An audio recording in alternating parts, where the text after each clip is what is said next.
Thank you, David. So we've had some great talks this morning. In the 21st century, I'd like to take you back to the 20th century technology. We've had enough 21st century. I want to share my journey of trying to activate that will work too, thank you. Trying to activate a SOTA mountain with a tube transmitter. There we go. So today we're going to talk about what the experience of a novice radio operator was back in the 1970s. We're going to review some vacuum tube basics and apply that to a simple tube transmitter, and then talk about interfacing it with a modern receiver and peripherals. And then we'll actually see a vacuum tube SOTA activation happening. A little bit about myself, Alpha India 6 X-ray Golf. I was first licensed, I think around 1973. I can't remember exactly the year I was first licensed as a novice.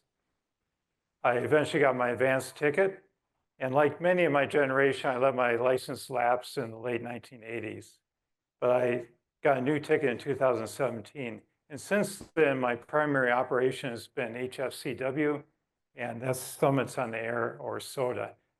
And the picture there, if you see, there's a little stick figure up on the ridge there. That's me approaching Tinker Knob up in the Sierras. And that's on the way to SOTA activation. So the journey to,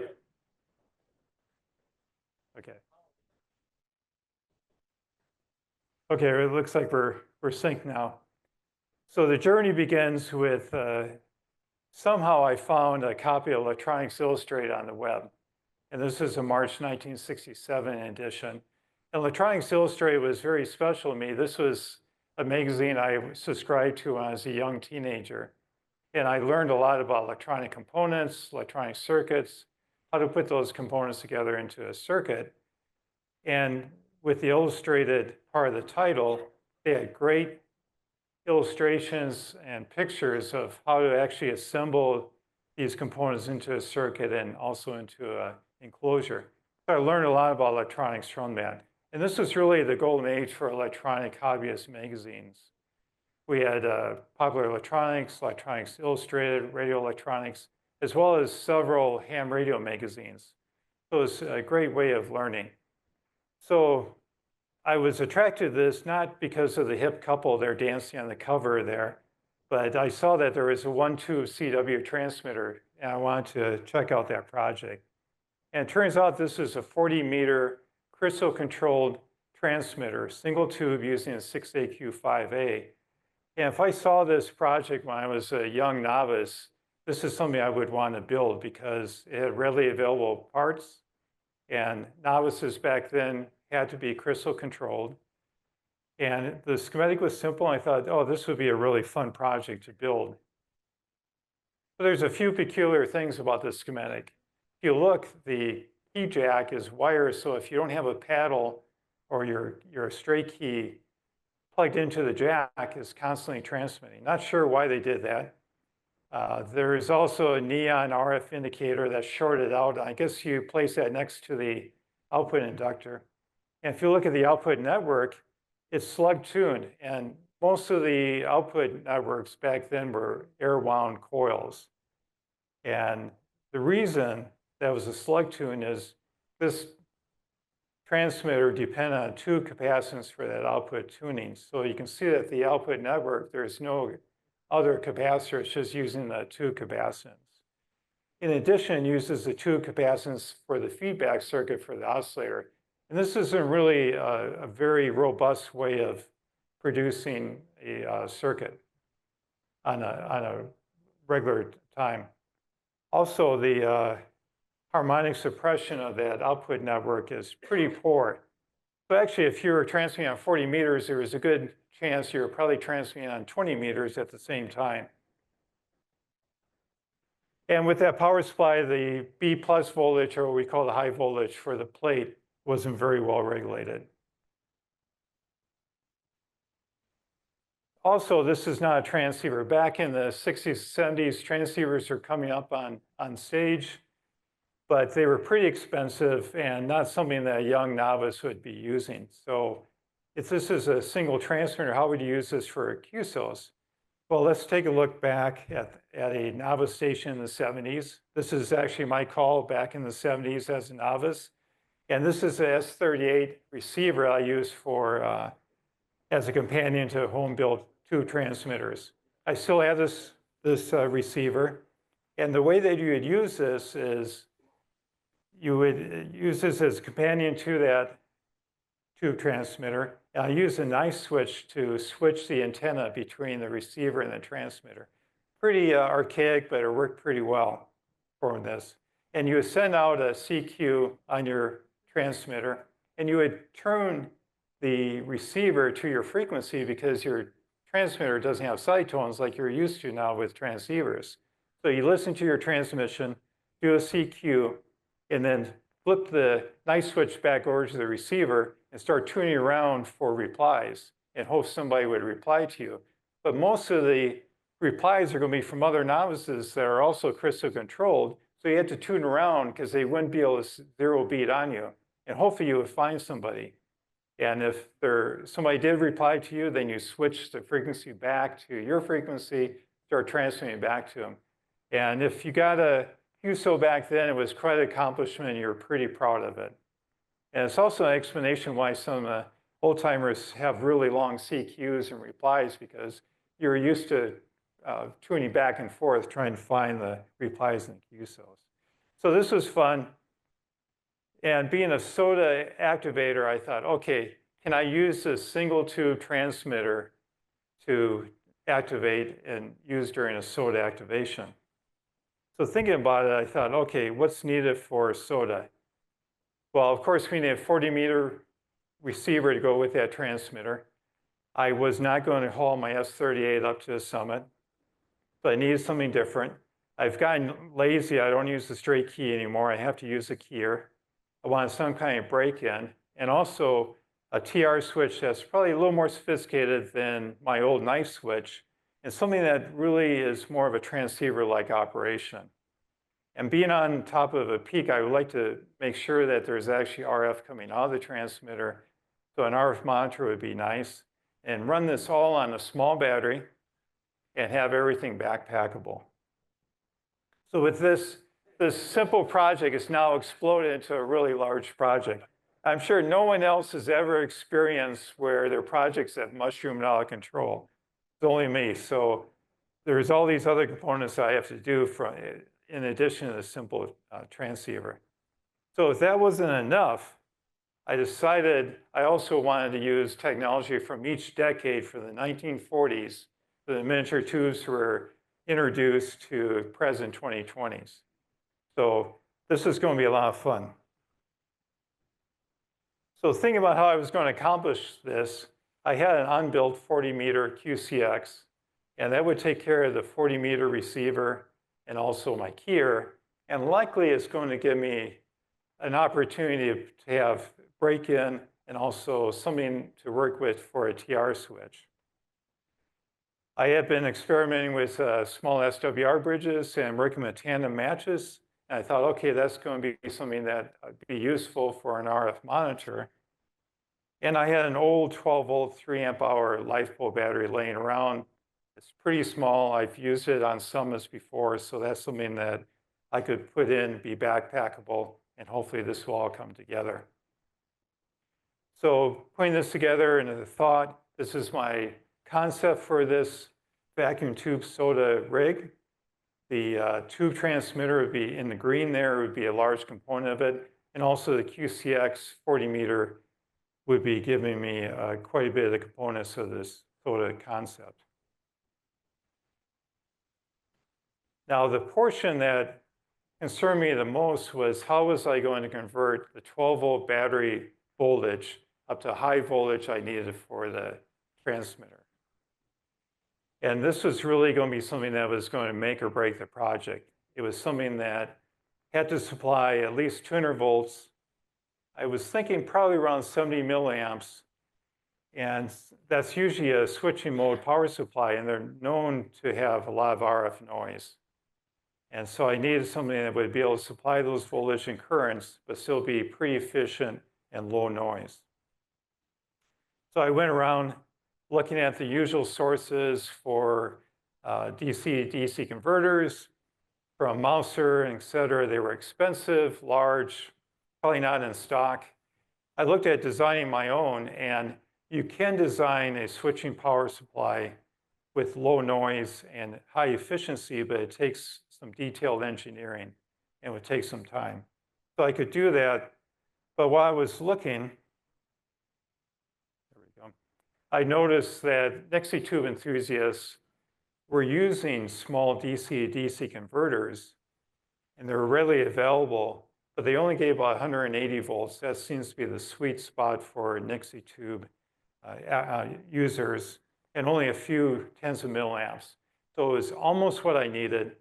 It got me pretty close to what I needed. And somehow I found this family of Nixie tube power supplies from Mom Nixie, and they were looking to supply power supplies for people that use multiple Nixie tubes that needed a higher current output, and they also increase the voltage there. So this was like perfect. The output voltage was adjustable up to 230 volts. It had output current up to 100 milliamps, and looked like it was pretty small size and efficient. But what I didn't know about was the RF noise. This shows a picture of it next to a quarter. You can see it's pretty small in size.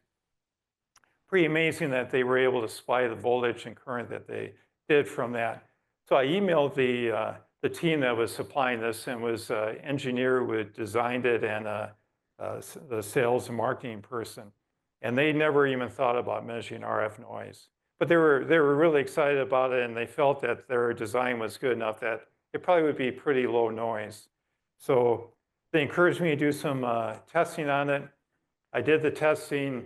The easy part of it was pretty efficient, 81%. I would have liked a little more efficiency from it, but it was good enough to go forward.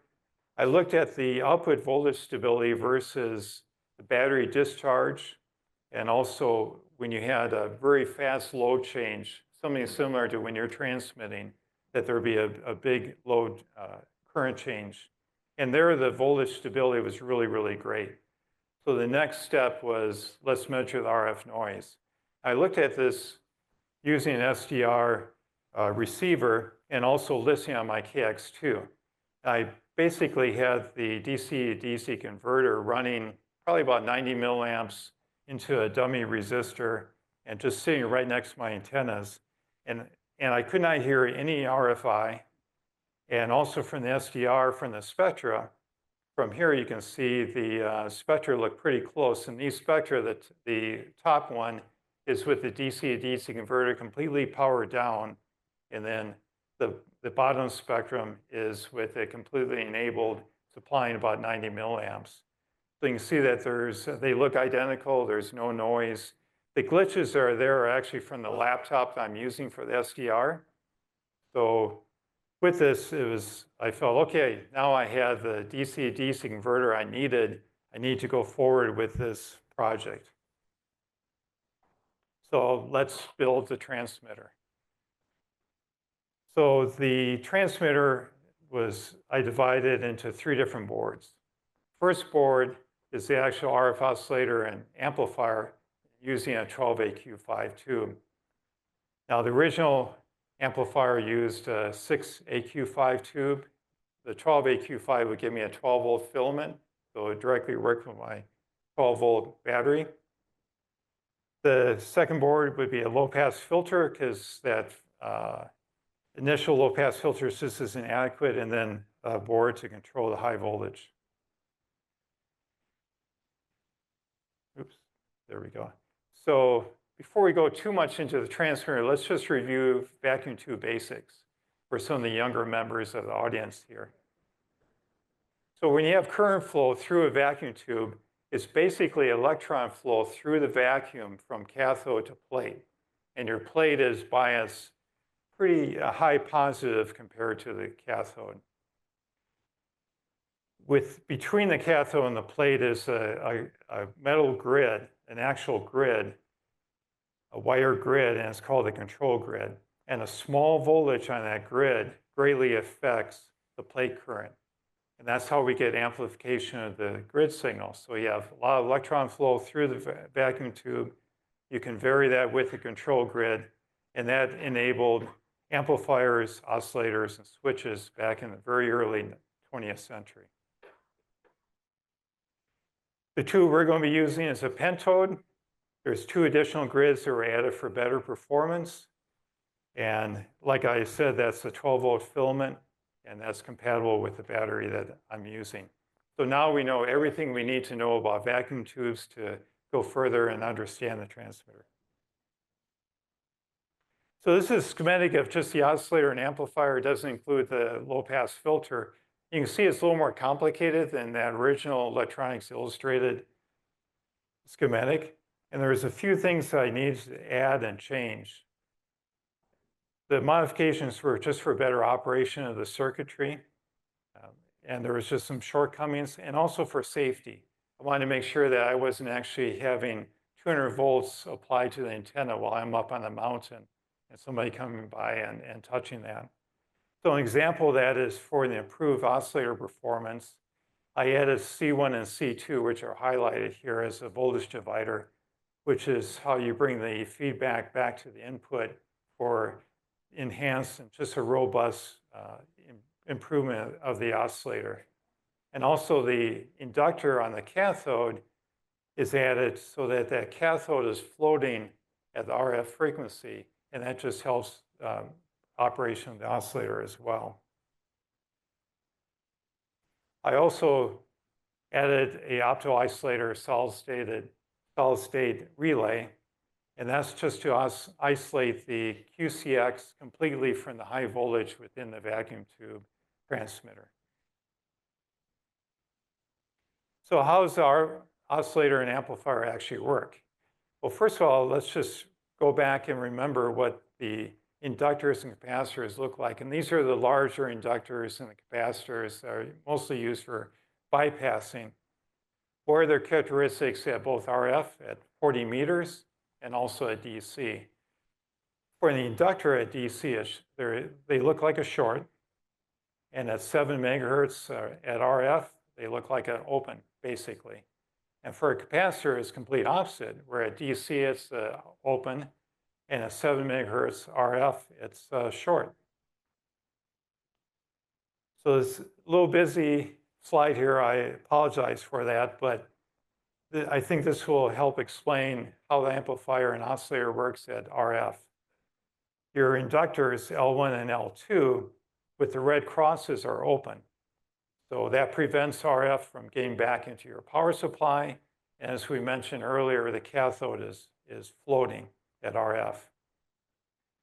The capacitors are shorted, as shown by the red lines, and specifically C4 now shorts the screen grid, that extra grid above the control grid, to ground.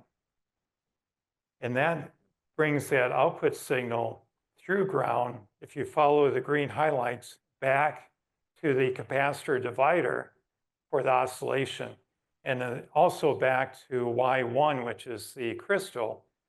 So the green is the oscillator feedback, and that frequency of that oscillation is going to be controlled by the crystal Y1.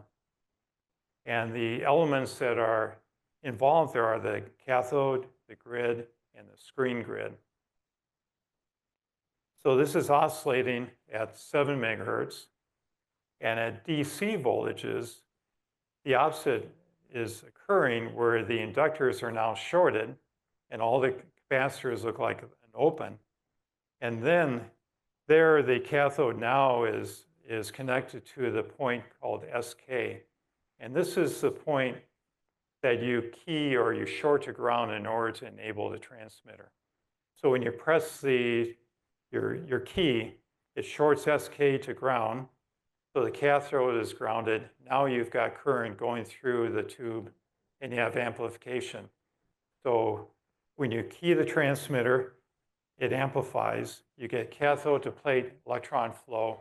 But while this is happening, the oscillator is oscillating at your crystal frequency, so it's modifying that electron flow. That's how you get RF at the plate, at the output. And this is called an electron-coupled oscillator because the oscillation occurs through the electron flow as well as the amplification.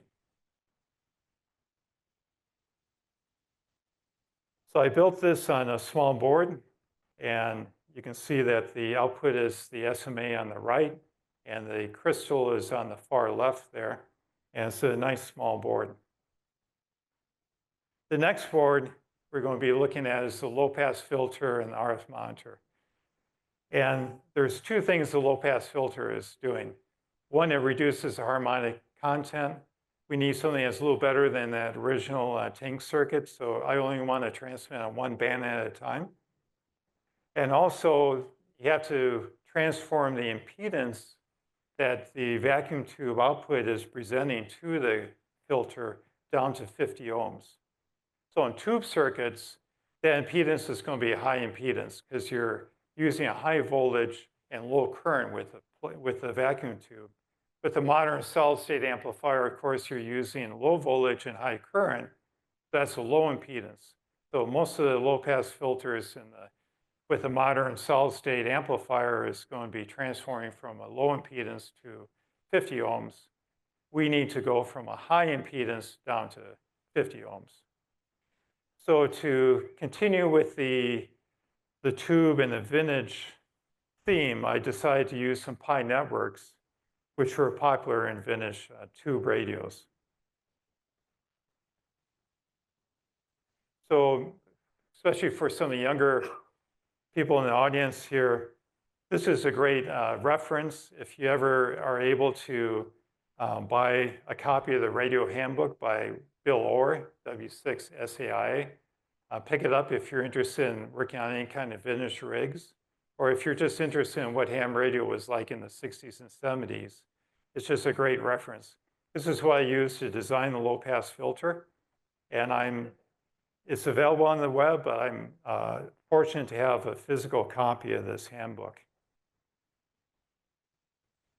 So the low-pass filter, the original was a parallel tune LC tank. The advantage of this is it's really easy to design. And so this is the first stage I did in designing the output network. I designed one of these, and I assumed that my plate current would be about 40 milliamps. I wasn't sure what it was, but I need to measure it so I could calculate what the output impedance of the amplifier was going to be. We needed that for further designing the pi network. So I built a prototype. I measured that the plate current was 28 milliamps. That's pretty close to the 40 milliamps that I had estimated, and that with a Q of 10, that the output impedance is about 3,750 ohms. So it's pretty high impedance, and it's in the right ballpark for most tube amplifiers and transmitters. So the next stage is to look at a pi network. And the pi network was ubiquitous in vintage rigs and tube transmitters. Almost every transmitter I've seen that's tube has a pi network. And the pi network is basically two shunt capacitors with a series inductor. So according to Bill Orr, the harmonic suppression is about 35 to 40 dB, which is good enough if you're building something back in the 60s and 70s. For today's FCC requirements, it's not good enough. But it's probably good enough to keep you, so you're only transmitting on one band at a time. It's a little more complex design than the tank circuit. And fortunately, we have spreadsheets now, so you can build a spreadsheet and calculate what the components should be. Bill's book, there's 2 or 3 pages of charts with different load impedances and Qs and frequencies, and that's how you guide your components. So I don't know if Bill did all the calculations or hired somebody or had his kids do it. I'm not sure what happened there. But for today's transmission and FCC requirements, 40 dB of harmonic suppression just is not good enough. So I went to the next stage where you add an inductor, series inductor on the output. It's called a pi-L network. And this is something that came during the 1950s, so that gave me my next decade I needed of technology, 1950s. And according to Bill Orr, it should be about 55 dB of harmonic suppression. I did some simulation. It's probably closer to 45 to 46 dB, but it's still good enough and it meets the FCC requirements. But to get that large of a suppression, you do need a pretty high Q, so the passband's a little narrow. But it's adequate. Using a spreadsheet, I was able to calculate the values that were given here. And the spreadsheet is available on the GitHub page for this project. And I also have all the Gerber files and schematics on that GitHub page as well. So implementing a low-pass filter on the PCB layout, I decided instead of having the variable capacitors for tuning, I would put a series of headers, and then you would short whichever capacitors you wanted to use for the tuning of the output network. It worked, but it just needs some more refinement. I think there's a lot of straight capacitance that makes it not as easy to tune as I thought it would be. But it's adequate, it works.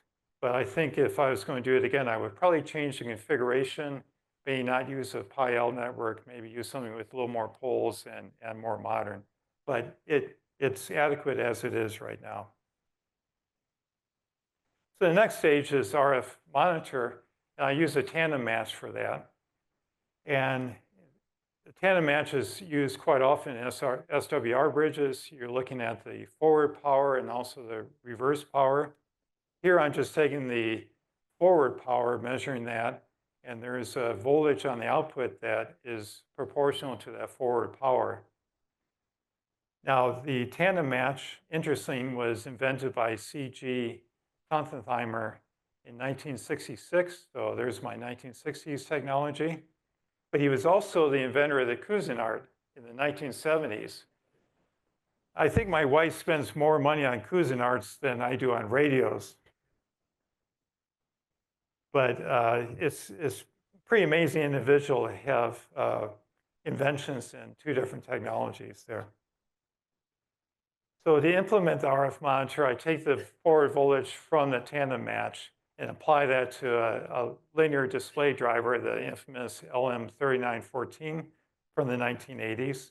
And that drives an LED bar indicator. And so what happens is as you transmit, whether you're keying the transmitter or tuning it, you get a nice visual indication of what the power is. And it works pretty well and works pretty well on the Summit. So putting this all together, here's a schematic of the low-pass filter and the RF monitor together. And this is how I implement it on the board. And on the far left there is the input from the transmitter, the RF, and the low-pass filter. On the far right is the RF monitor with the LED bars. And then the output of that is the SMA connector in the top center. So now we've got the transmitter. Now we need to be able to receive the signal and switch things around. So we need to build those components and also somehow integrate everything together so it feels like a transceiver. So the first thing to do is modify the QCX. So Hans, I didn't modify it too much. I left most of it together there for you. First thing is with the transmitter, I did not populate the final transistors and the VCC coil and the key shaping. And from here, I tapped the keyer signal from the Q4 drain. So this diagram is from the QCX manual. Hans did a great job of detailing everything in the manual, so it is a great help for me when I was making these modifications. The other modification also is to tap in the TX and RX signals, and these are the logic signals that are used for transmit-receive switching on the QCX. I'm going to use those signals for an outboard board. And to be able to get these signals routed from the QCX to the external board that I'm going to be using for all this switching and such, I was able to use some unused LCD pins. So fortunately, Hans used a 4-bit address for the LCD rather than 8 bits. So there was 4 pins not used on the LCD socket. So I was able to get TX, RX, and key out on there, and also the coax there is the RF coming back into the receiver input.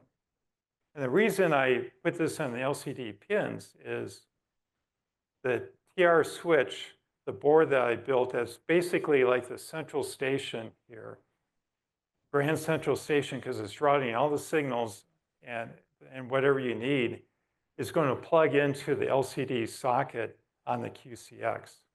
And from there, I can get the signals I need and also make sure that I'm controlling the QCX. So the first thing that TR switchboard is doing is switching the antenna. So instead of the knife switch, I decided to use the latching relay. And to set and reset the relay, I use, you need a 4 millisecond pulse. So I used a 555. And a project like this, it's almost required to use a 555, so I had to use this. It also gave me a 1970s technology, and I use the art of electronics circuit. And basically what I'm doing is using a resistor and a capacitor on the input to differentiate a signal. And on the negative edge, you get a negative pulse that will be delivered, that's generated by that differentiating circuit and delivered to the trigger input of the 555. When it's triggered, then it sends out a 4 millisecond pulse to the transistor. That transistor turns on and either sets or resets the coil of the relay. I use the latching relay just to reduce the amount of current, because you're only using current to latch the relay when you set and reset, but not during it when it's in the set or reset stage. Now the antenna switch, Hans is more positive than I am. He uses positive logic. So on the transmit, TX goes positive. When the QCX goes into receive, RX goes positive. I needed the opposite. I was using the negative logic. So I just switched the signals so the QCX TX turned into my receive signal and vice versa with the QCX receive signal and the TX signal logic that I needed for my switch. So to build a switch, you just put two of the 555 circuits together. One's for set, one's for reset. When you want to transmit, you set the relay and it connects the antenna to the transmitter and you're good to go. And then when you're ready to receive, you reset the relay and your receiver is back connected to the antenna. And it's a nice, pretty smooth operation. So this is the board, the schematic of the board. And the upper left is the header that will plug into the LCD socket on the QCX. The socket on the bottom left is where the display will actually plug into the switchboard so that you can see the QCX display. And then also I'm routing the keyer signals and some other signals around with that. So here's the TR switchboard layout. This is the board actually built and mounted on the QCX. And here you can see the large space with the double headers. That's where you plug the LCD display in. This is a photo of it before I plugged the display in, and you can see the 16 pins above it is the header that actually plugs into the LCD socket on the QCX. Up on top, the BNC, that's the connection to the antenna. The SMA connector just to the left of that is the RF input from the transmitter. The audio jack on the far left is the keyer output, and that goes back to the solid-state relays on the transmitter, and that's what keys the transmitter. So with everything integrated together, you're using the keyer from the QCX, and you're able to switch the antenna back and forth between the transmitter and the receiver. And I've also got a little indicator on the board there so that you know when you're transmitting. And this is a picture of with the display mounted on the TR switchboard. So now we've got everything we need. We've got the receiver, we've got a TR switch that works pretty well. We've got the keyer. So let's put this all together. So I decided to put it into a small wood box. This is a pretty small box. It's pretty lightweight. And the reason I did that is so I could mount the boards, but also the QCX and the switchboard, I could put inside that board and all the cables I need when I'm carrying it up to the summit. So it actually is a pretty compact enclosure for everything, but fairly lightweight. So on the far left, there is a battery that I use, a 3 amp hour battery. In the box on the left side is the high voltage supply. On the bottom of the box is the oscillator and amplifier. You can see the tube there in the crystal. And then on the right side is the low pass filter and the RF monitor. And then during the operation, I just leave the QCX and the switchboard on the top of the box. So it worked. So the first activation was it was in California. I did have to hike and bushwhack up to the summit. It wasn't a real long hike, but it was completely backpackable and usable. I used my normal end-fed half-wave antenna for it. I got 7 40-meter QSOs on it, 2 summit-to-summits, and it was great fun. It was fun to use something like that up on the summit.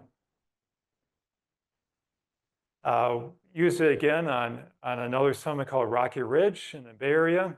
And on the left there is KE6MT Rex, who is the association manager for W6. And he was able to activate Rocky Ridge using the tube transmitter. And he said that was the first time he ever was able to use a tube type of equipment. And then I'm on the right there completing the activation as well.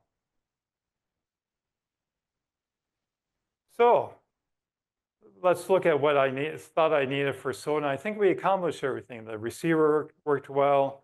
We had a nice keyer. RF monitor works great. And everything is put together so that it feels like a transceiver. It feels like a modern transceiver. And I was able to put in multiple decades of technology. So everything from the 1940s, the vacuum tubes, through the great integrated circuits from the 70s and 80s, as well as all the way up to the 2020s with the modern DC to DC converter and using KiCad. So we were able to cover 90 years of technology there.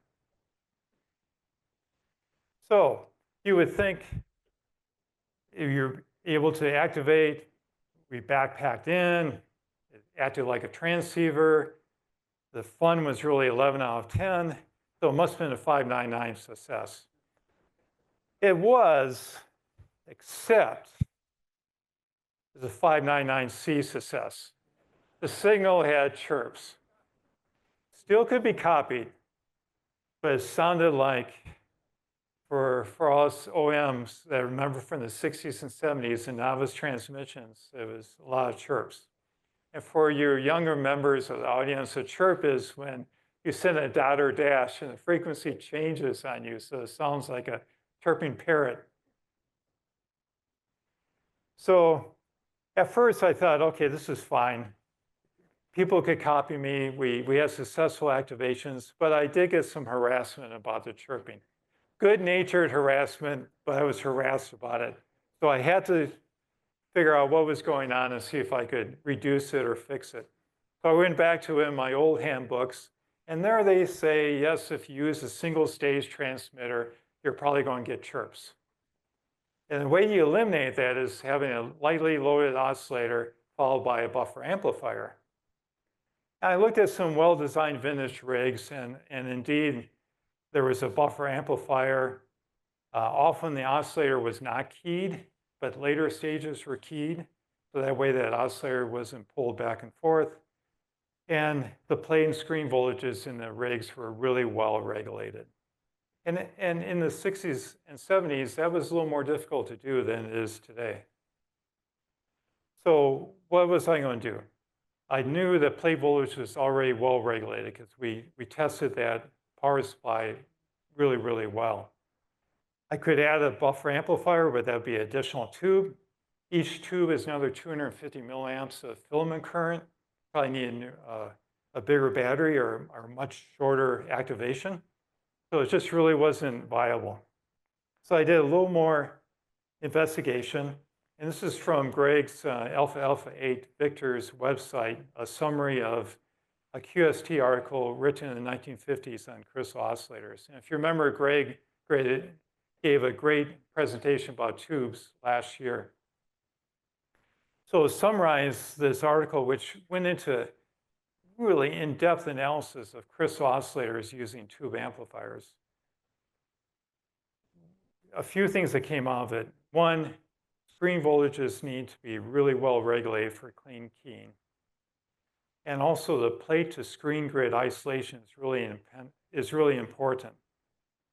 So that means that you have to find a tube that has good isolation. And the tube that was recommended by this article was the 6CL6. Well, 6CL6 is only a 6-volt tube, but there is not a 12-volt equivalent. So that made it a little more difficult for me. Also, when you looked at the circuits that this article worked on and that best performed, the screen bias was much lower than the plate bias by as much as 100 volts. And that increases isolation, but probably as important, maybe even more important, it decreases the current through the crystal.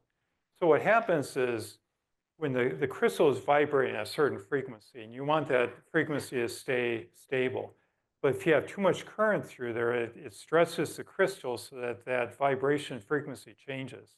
And that's one source of chirps. So I looked at the 6CL6 specs. You can see that the grid number 2, which is the screen grid, is biased 100 volts recommendation less than 250, the plate voltage at 250 volts. Well, for the 12AQ5 that I'm using, I'm stuck with basically having the screen grid at the same voltage as the plate voltage.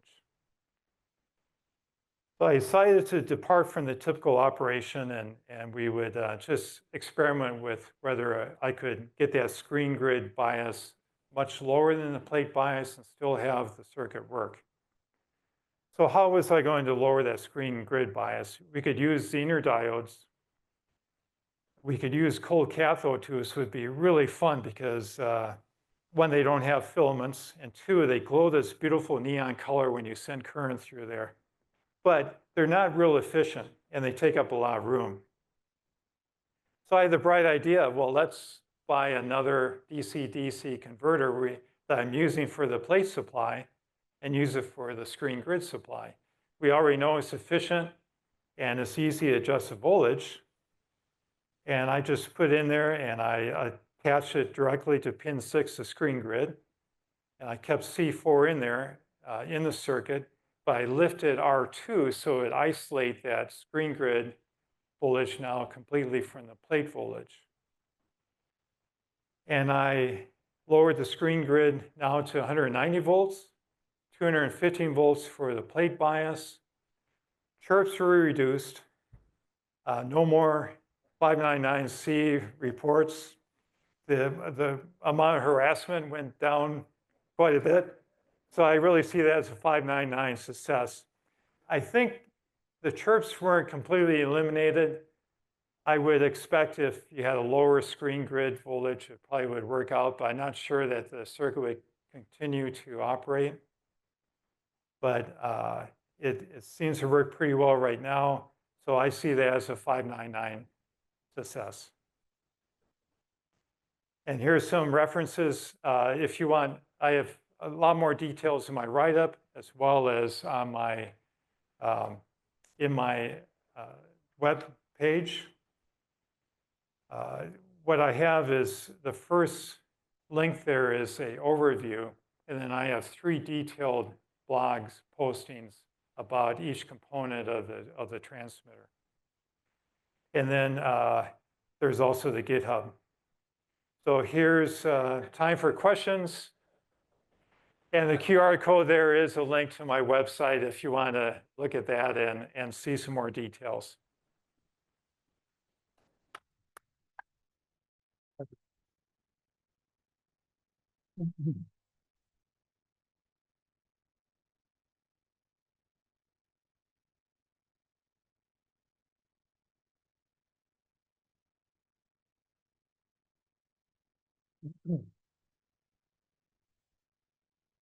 Yeah, not so much a question as a suggestion. You might look at the 12BY7. It's very similar to the 6CL6. It has very high transconductance, which means you can lower the feedback and your crystal won't get hit as hard. And it'll work very similar to the 6CL6. Otherwise, really slick, really slick. Thank you. Thank you. And in fact, one of the 2 transmitters I built when I was a novice used a 12BY7 as the oscillator.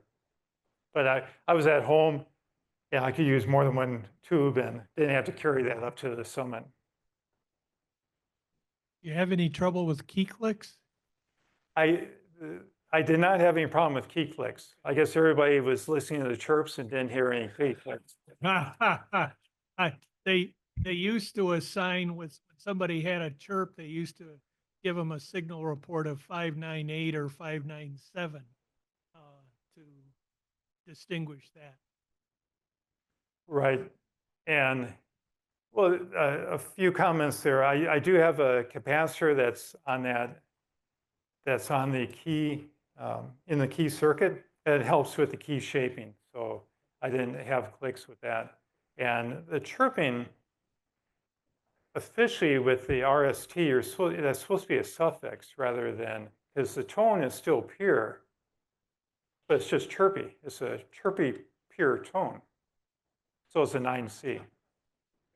So if, it's just better to get a 599C than it is to get a 597C, then you're in double trouble. Roberto. 2 questions then. Yes. First, what was your output power? Oh, the output power was a little less than 2 watts. Okay. And the second one, when you activated on plain sunshine, did you notice anything like it shut off like my KX2? It did not shut off during sun, but interesting. Up on Rocky Ridge, I actually tried to activate that year before with the prototype, and the 555 circuitry was giving me a lot of problems because it was cold. And what turned out was the capacitor I used for the pulse duration, I just used an old XR7 dielectric, just an old bypass capacitor. So it completely went out of spec on the cold summit. So I had to change the capacitor over to a MP0, and it worked much better. So you learn things prototyping. So I had the opposite. Heat's okay. The cold gave me problems. How long does it take the transmitter to be QRV once you turn on for the filament to warm up? Yeah, I usually get about a minute. Yeah. So I actually have a separate switch. So once you plug the battery in, the filament's connected, and then about a minute later, I enable that high voltage board. And that's one of the reasons I wanted a disabled, enabled function on that high voltage board.